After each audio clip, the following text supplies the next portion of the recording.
Kwavuta. George Chaponda afusa ku parliament kuti chifukwa chani report la ndege silinatuluke.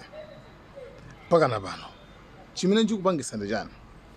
Funso lomweli linafunsidwanso ndi pa interview ku Germany pa channel cha DW.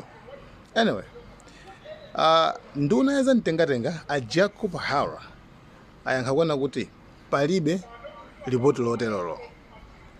Wamkulu wa parliament Chimwendo Banda Richard ayankha kuti palibe ripoti loterolo. Actually anangopasidwa mongoyepola ndiye palibe ripoti limene alilandira kuchokera ku akatswiri ofufuza aku Germany. Ndiyeno achaponda George Chaponda nafunsanso kuti kodi mukutsutsana ndi a president anu hetu ndi nkhani yake imene ili pano.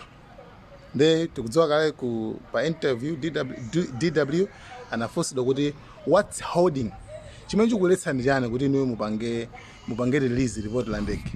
A president poyankha kuti palibe chimene, there's nothing holding it. Palibe chimene chikuletsa kuti kumano palibe chimene chikuletsa koma uthenga ukafika pa maofisi oyenerera basi atani aulutsa auza achibale mtundu wa Malawi kuti ndege ija chinachititsa kuti ngozi ichitike ndi chakuti.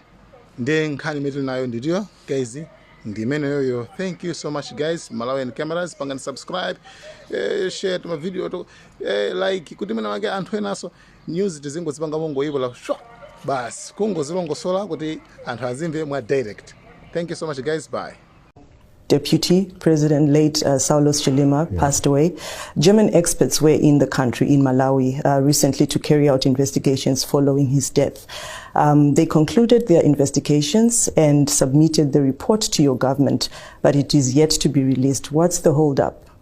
There is no hold-up per se, and so once that report has come to the necessary offices, we will make sure that it is released.